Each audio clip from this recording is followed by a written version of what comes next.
الحمد لله نحمده ونستعينه ونستغفره ونؤمن به ونتوكل عليه. أعوذ بالله من الشيطان الرجيم. بسم الله الرحمن الرحيم.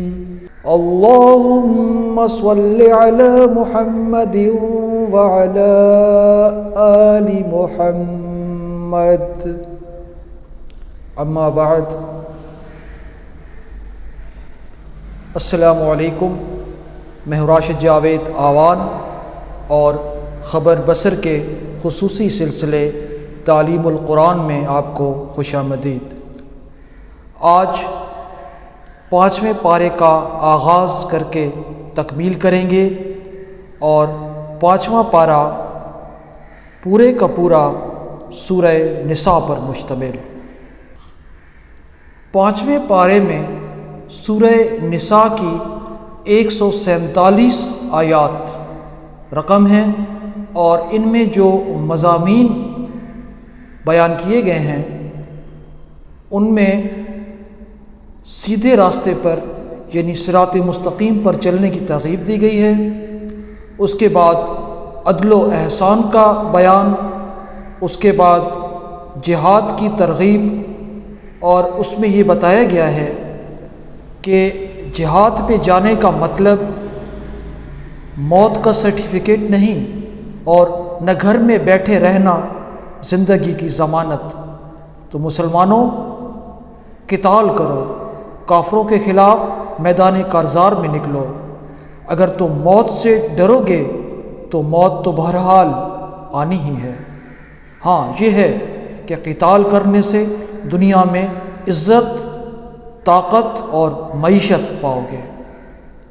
اس کے بعد منافقین کی مذمت کی گئی ہے اور ایک ایسے شخص کا واقعہ بیان کیا گیا ہے جس نے یہودی کا مال چرا کر مقدمہ پیش کیا نبی محمد علیہ السلام کی عدالت میں. اب نبی علیہ السلام مسلمان کے حق میں فیصلہ دینے والے تھے کہ اللہ نے آیت نازل کی کہ در حقیقت چور یہ مسلمان نما منافق شخص ہے. تو پھر وہ مکے سے بھاگ گیا اور اس کے بعد وہ پورا کافر بن گیا. تو اس کا واقعہ بیان ہوا ہے. اس کے بعد ہجرت اور صلاۃ الخوف، یعنی جہاد میں دونوں باتیں ہیں. ہجرت بھی کرنی پڑتی ہے اور پھر نماز ادا کرتے دشمن کا خوف بھی رہتا ہے. تو اس کے احکام کہ تمام کے تمام مسلمان نماز ادا کرنا ایک ساتھ شروع نہ کریں بلکہ کچھ نماز ادا کرے اور کچھ ان کی حفاظت. اور پھر ابراہیم علیہ السلام کی اتباع کا کہا گیا کہ سیدھے راستے پر چلو، اور جو ابراہیم علیہ السلام کا دین ہے وہی دین حنیف ہے، یعنی بعد میں پھر اسلام کہا گیا اس کو. تو چلتے ہیں آج کے سبق کی جانب اور ابتدا کرتے ہیں 5ویں پارے کی. سورۃ النساء اور 5ویں پارے کا آغاز. اعوذ باللہ من الشیطان الرجیم.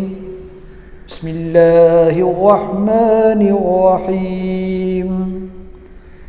والمحصنات من النساء الا ما ملكت ایمانکم کتاب اللہ علیکم. اور شوہر والی عورتیں بھی تم پر حرام ہیں مگر وہ جو اسیر ہو کر لونڈیوں کے طور پر تمہارے قبضے میں آ جائیں. یہ حکم اللہ نے لکھ دیا ہے. وَأُحِلَّ لَكُم مَّا وَرَاءَ ذَلِكُمْ أَن تَبْتَغُوا بِأَمْوَالِكُمْ مُحْصِنِينَ غَيْرَ مُسَافِحِينَ. اور ان محرمات کے سوا اور عورتیں تم کو حلال ہیں اس طرح کہ مال خرچ کر کے ان سے نکاح کر لو. اب محرمات جو پچھلے سبق میں ہم دیکھ چکے ہیں، تو آخری آیت تھی چوتھے سپارے کی، وہ آپ دیکھ لیجئے گا کہ وہ 8 طرح کی خواتین جن سے نکاح نہیں ہو سکتا، اور اب ایک اور بیان کی گئی کہ شوہر والی عورتیں، وہ عورتیں جو شادی شدہ ہیں، وہ بھی حلال نہیں ہیں اس وقت تک کہ یا تو وہ طلاق لے لیں یا بیوہ ہو جائے۔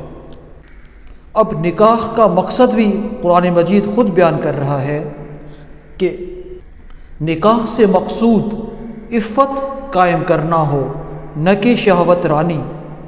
تو جن عورتوں سے تم فائدہ حاصل کرو ان کا مہر جو مقرر کیا گیا ہو ادا کر دو، اور اگر مقرر کرنے کے بعد آپس کی رضامندی سے کمی بیشی کر لو تو تم پر کچھ گناہ نہیں، بے شک اللہ سب کچھ جاننے والا، حکمت والا ہے۔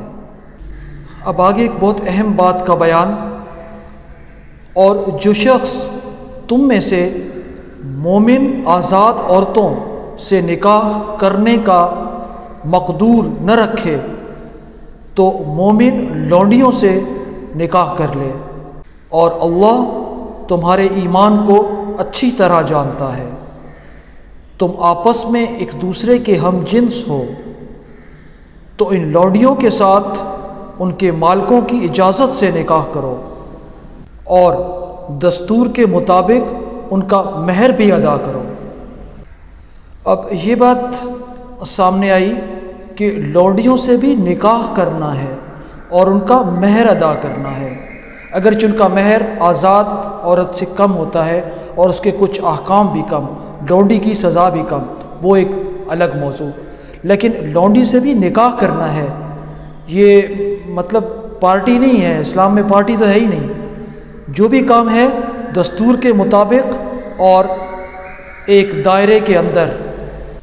اگر لونڈیوں کے حکم پہ کسی کی رال ٹپکنے لگے تو ایسا کچھ اسلام میں نہیں ہے۔ اگلی آیت میں ایک اور بات کی بھی تنبیہ کی گئی ہے، ملاحظہ کیجیے۔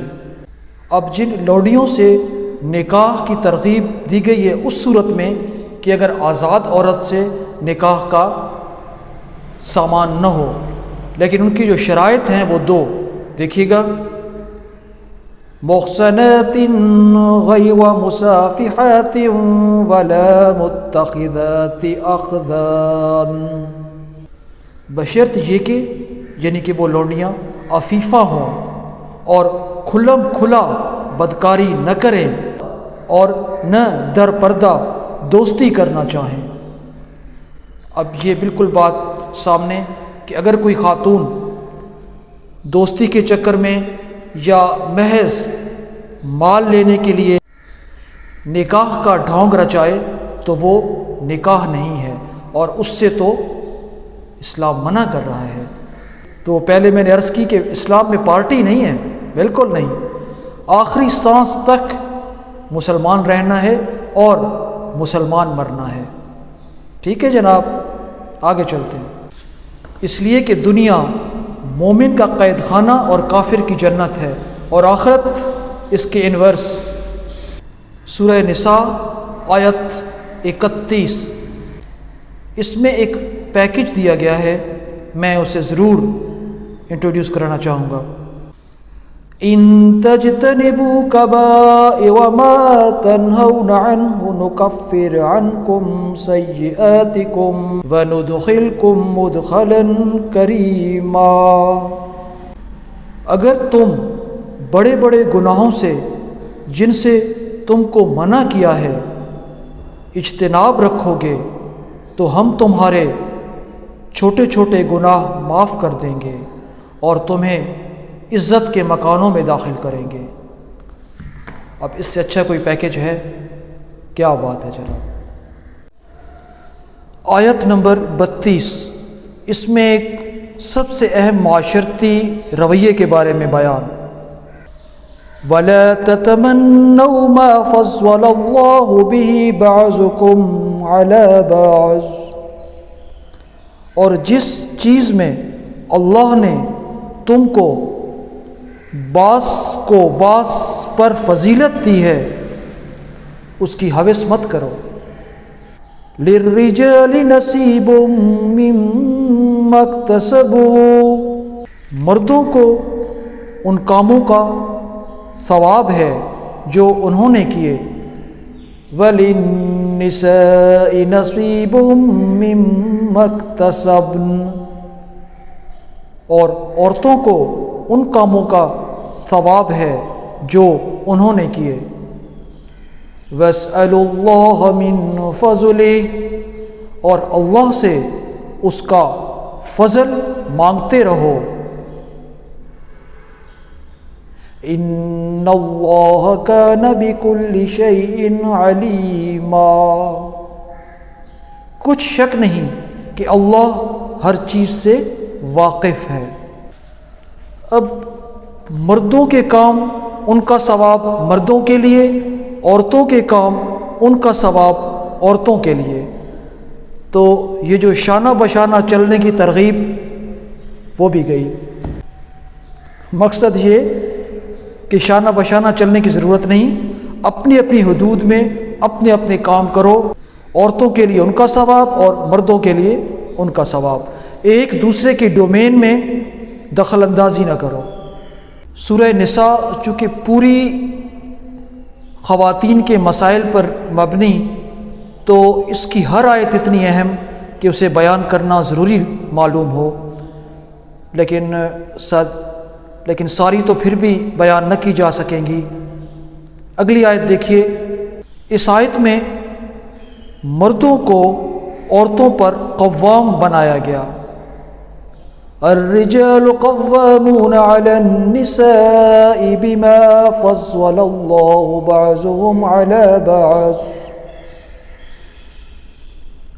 مرد عورتوں پر حاکم ہیں اس لیے کہ اللہ نے بعض کو بعض سے افضل بنایا ہے۔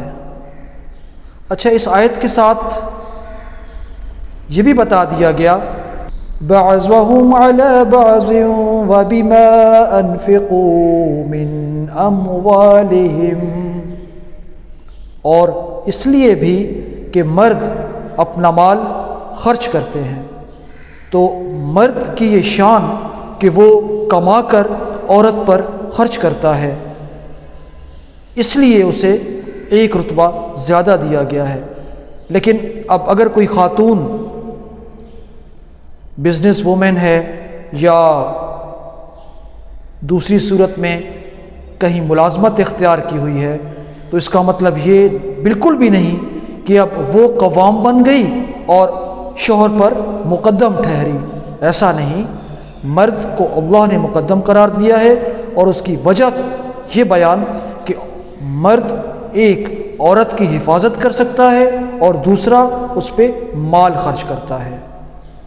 مومنات کی نشانی جو اللہ نے بیان کی، فالصالحات قانتات حافظات للغیب بما حفظ اللہ، اور جو نیک بیویاں ہیں وہ مردوں کے حکم پر چلتی ہیں اور ان کے پیچھے اللہ کی حفاظت میں مال اور آبرو کی خبرداری کرتی ہیں۔ اگر عورتیں مرد کی آبرو اور مال کی حفاظت نہ کریں تو ان کے لیے بھی حکم، اور جن عورتوں کی نسبت تمہیں معلوم ہو کہ سرکشی اور بدخوئی کرنے لگیں گی تو پہلے ان کو زبانی سمجھاؤ، اگر نہ سمجھیں تو پھر ان کے ساتھ سونا ترک کر دو، اگر اس پر بھی باز نہ آئیں تو انہیں زد و کوب کرو، اگر فرما بردار بن جائیں تو پھر ان کو ایذا دینے کا کوئی بہانہ نہ ڈھونڈو، بے شک اللہ سب سے اعلیٰ اور جلیل القدر ہے۔ اگر کوئی خاتون مرد کے مال اور آبرو میں خیانت کرے تو پہلے اسے سمجھانے کا حکم، پھر بستر الگ کرنے کا حکم، اور آخر میں زد و کوب یعنی سزا دینے کا حکم ہے۔ اب سزا سے مراد اتنی نہیں کہ اس کے جسم کو مار مار کے نقصان پہنچایا جائے، بلکہ زد و کوب کا مطلب نرم انداز میں۔ این جی او سب سے زیادہ اعتراض اسی طرح کی آیات پہ کرتی ہیں کہ عورتوں کو مارنا، توبہ توبہ، یہ کس طرح کا دین ہے؟ تو قرآن مجید میں جو لفظ استعمال ہوا ہے وَضْرِبُوهُنَّ، انہیں ضرب لگاؤ۔ جس طرح انسان اپنے بچوں کو ان کی بہتری کے لیے بعض اوقات یہ لازمی ہے کہ وٹامن این دینی پڑتی ہے، یعنی کہ نو، تو انہیں بھی ضرب لگائی جاتی ہے، لیکن اس کا مقصد کوئی دشمنی نہیں، ان کا فائدہ ہوتا ہے۔ تو اپنی بیوی کو بھی اتنی ہی ضرب لگانی ہے، کلہاڑی لے کے سر قلم نہیں کرنا۔ اور پھر قرآن مجید کا ہی حکم کہ اگر وہ باز آ جائیں تو انہیں ایذا دینے کے بہانے نہ ڈھونڈو۔ اگر کوئی خاتون تھوڑی بہت سزا کے بعد بھی مان کے نہیں دے رہی تو پھر اللہ نے طلاق رکھی ہے، اس سے علیحدگی اختیار کر لے، کیونکہ وہ خاتون اور مرد پھر ایک ساتھ نہیں چل سکتے، اس سے بہتر ہے اپنے راستے جدا کر لیں۔ اب آیت نمبر 43 سورہ نساء، اور یہ ایسی آیت کہ اس کا اطلاق آج ہم سب مسلمانوں پہ ہو رہا ہے، وہ اس طرح کہ ہم پورے کے پورے ابو جہل بنے ہیں۔ مقصد یہ کہ اسلام کا نام لے کر پیدا ہوتے ہیں اور پھر کسی حالت میں مرتے ہیں تو اسلام کے نام پہ جنازہ پڑھا دیا جاتا ہے، لیکن درمیان میں جو کچھ زندگی گزرتی ہے وہ اسلام نہیں ہوتی۔ تو یہ آیت ذرا ملاحظہ کیجیے گا، یا ایھا الذین آمنوا لا تقربوا الصلاة وانتم سکارى حتی تعلموا ما تقولون۔ مومنو، جب تم نشے کی حالت میں ہو، الفاظ کو جو منہ سے کہو سمجھنے نہ لگو تو نماز کے قریب نہ جاؤ۔ اپنے ایمان سے بتائیے کہ ہمارے معاشرے میں 15 سال سے لے کر اور پھر جہاں تک بھی 75-80 سال تک جو نماز پڑھی جا رہی ہے، انہیں پتہ ہے وہ کیا پڑھ رہے ہیں؟ پوری امت نشے میں۔ قرآن مجید تو کہہ رہے کہ اس وقت تک نماز کے قریب نہ جاؤ جب تک تمہیں پتہ ہی نہ ہو کیا کہہ رہے ہو۔ ہمیں پتہ ہے ہم کیا کہہ رہے ہیں۔ اب اس سے زیادہ میں کچھ نہیں کہہ سکتا۔ اللہ کا واسطہ قرآن مجید سیکھیے، یا چلے کم از کم جو نماز کا حکم ہے اس کے جو الفاظ ادا کرتے ہیں ان کا ترجمہ ہی سیکھ لیجئے، ورنہ قرآن کی اس آیت کے مطابق تو پھر آپ جانے اور اللہ جانے۔ اس کے بعد 2 صورتیں اور کہ جن میں نماز کے قریب نہ جانے کا حکم ہے، اور جنابت کی حالت میں بھی نماز کے پاس نہ جاؤ جب تک کہ غسل نہ کر لو۔ ہاں، اگر حالت سفر میں ہو اور پانی نہ ملنے کے سبب غسل نہ کر سکو تو تیمم کر لو، اور اگر بیمار ہو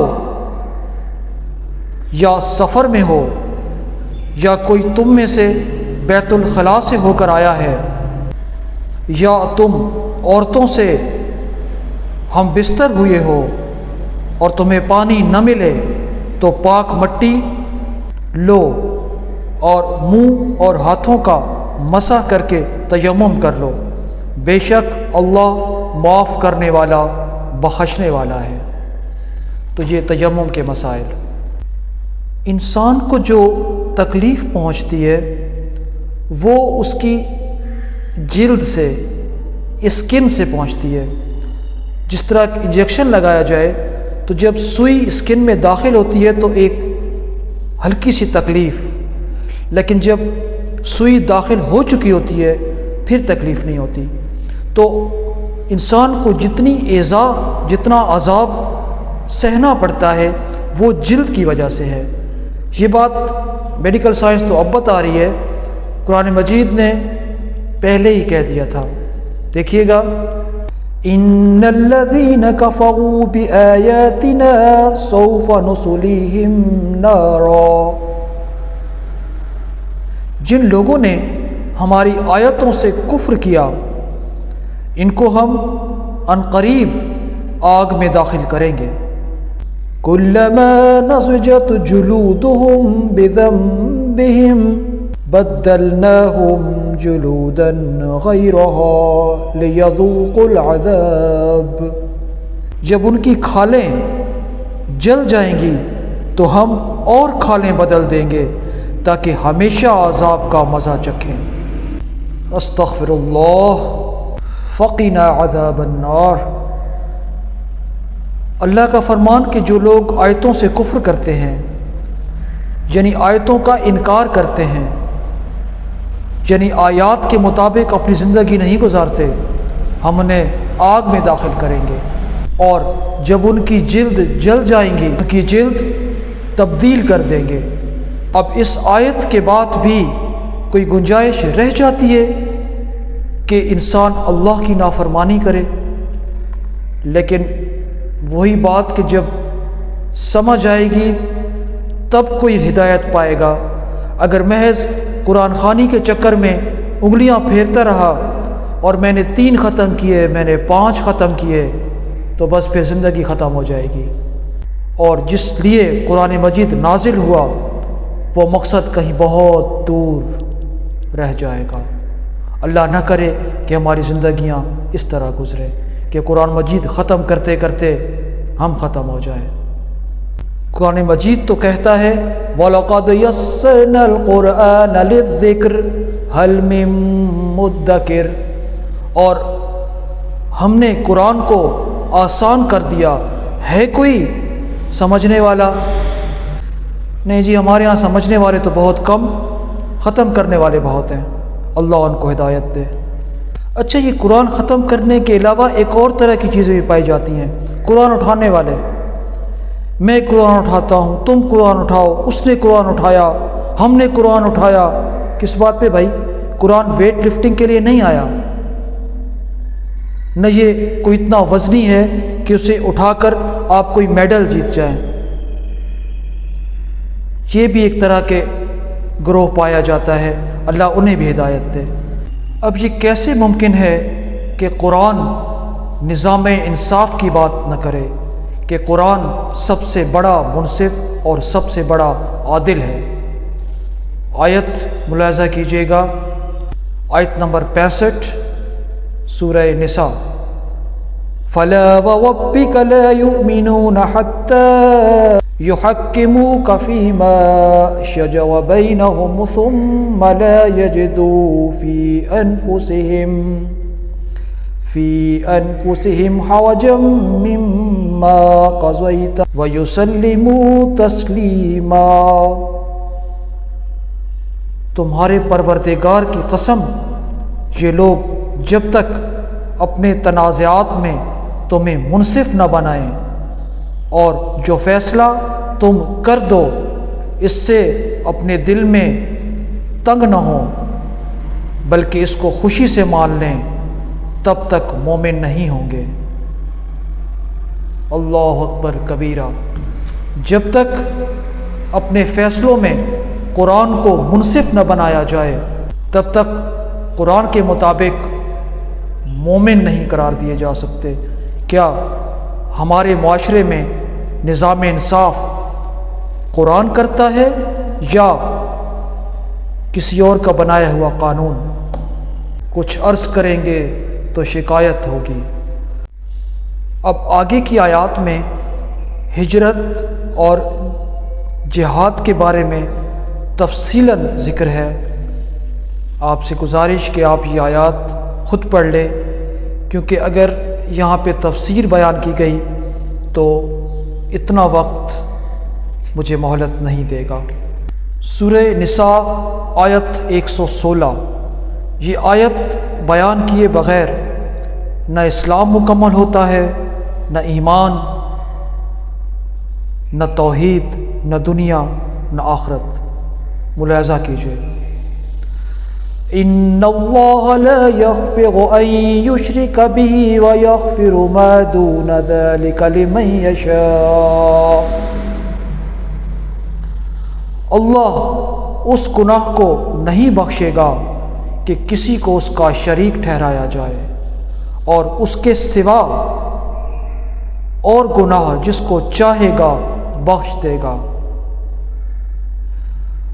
وَمَن يُشْرِكْ بِاللَّهِ فَقَدْ ضَلَّ ضَلَالًا بَعِيدًا، اور جس نے اللہ کے ساتھ شریک بنایا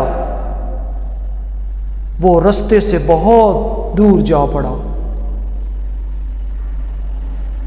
اس آیت کو میں دوبارہ پڑھنا چاہوں گا۔ ان اللہ لا یغفر ان یشرک بہ ویغفر ما دون ذلک لمن یشاء ومن یشرک باللہ فقد ضل ضلالا بعیدا۔ اللہ نے صاف کہہ دیا، کوئی لگی لپٹی نہیں رکھی، کوئی اگر مگر چونکہ چنانچہ نہیں کہا۔ اللہ سب معاف کر دے گا، شرک معاف نہیں کرے گا، اور جس نے شرک کیا خدا نخواستہ اس کی موت بھی آ گئی اسی شرک پر، تو پھر اس کے لیے پیغمبر کی سفارش بھی اللہ قبول نہیں کرے گا۔ اور ایک بات واضح کر دوں کہ یہ اللہ کا قانون بتایا ہے، اللہ کی قدرت یہ ہے کہ وہ سارے کافروں کو معاف کر دے، وہ کر سکتا ہے۔ یغفر لمن یشاء ویعذب من یشاء، ٹھیک ہے نا جی، ان اللہ علی کل شیء قدیر۔ تو قرآن مجید میں صرف وہی بیان کیا جا رہا ہے جو اللہ نے حکم دیا ہے، اس کی قدرت کیا ہے اس کے بارے میں ہم کچھ نہیں کہہ سکتے، وہ جانے، اس کا حکم جانے، اس کی ملک جانے، اس کی قدرت جانے۔ سبحان اللہ و بحمدہ سبحان اللہ العظیم۔ پچھلی آیات میں یہ بات آ چکی کہ اگر ایک سے زیادہ نکاح جو مرد کرنا چاہیں وہ اپنی بیویوں میں برابری رکھیں، لیکن اب اللہ خود ہی اس برابری کی تفصیل بھی بیان کر رہا ہے کہ اس برابری کا مطلب 50-50 تم نہیں کر پاؤ گے، اگر 40-60 بھی ہو جائے تو چلے گا، لیکن 10-90 نہ کرنا۔ یہ میرے الفاظ ہیں، آیت بیان کر رہا ہوں۔ وَلَن تَسْتَطِيعُوا أَن تَعْدِلُوا بَيْنَ النِّسَاءِ، اور تم خواہ کتنا ہی چاہو عورتوں میں ہرگز برابری نہیں کر سکو گے، لیکن ایسا بھی نہ کرنا کہ کسی ایک ہی طرف ڈھل جاؤ اور دوسری کو ایسی حالت میں چھوڑ دو کہ گویا وہ لٹک رہی ہو، اور اگر آپس میں موافقت کر لو تو اللہ بخشنے والا مہربان ہے۔ یعنی یہ ممکن نہیں، اللہ خود بیان کر رہا ہے کہ انسان بالکل ایگزیکٹ 50-50% ایمانداری رکھے دونوں میں، لیکن بالکل بھی ایک کی طرف نہ ہو جاؤ، جسے میں نے 10 اور 90 کہا تھا۔ تو بہرحال اگر موافقت پیدا کر لو تو اللہ بخشنے والا مہربان ہے۔ اور اب 5ویں پارے کی آخری آیت، بہت ہی پیاری آیت، اور اللہ نے ایسی بات کر دی کہ انسان سن کر باغ باغ ہو جائے۔ ما يفعل اللہ بعذابکم ان شکرتم وآمنتم، اگر تم ایمان لے آؤ اور شکر کرو تو اللہ تمہیں عذاب دے کر کیا کرے گا۔ وَكَانَ اللَّهُ شَاكِرًا عَلِيمًا، اور اللہ تو قدر شناس اور دانا ہے۔ ایک دفعہ پھر پڑھنے دیجئے۔ مَا يَفْعَلُ اللَّهُ بِعَذَابِكُمْ إِن شَكَرْتُمْ وَآمَنْتُمْ وَكَانَ اللَّهُ شَاكِرًا عَلِيمًا۔ اور اس طرح 5واں پارہ پائے تکمیل کو پہنچا۔ اللہ سے دعا کہ وہ اس چھوٹی سی کاوش کو قبول فرمائے، آپ خود بھی قرآن سیکھیں اور اپنے گھر والوں کو بھی سکھائیں، گھر والوں میں بیویاں بھی شامل اور بچے بھی شامل۔ میرے واسطے دعا کیجیے گا۔ یہاں سے مجھے اجازت دیجیے۔ فی امان اللہ وما علینا الا البلاغ۔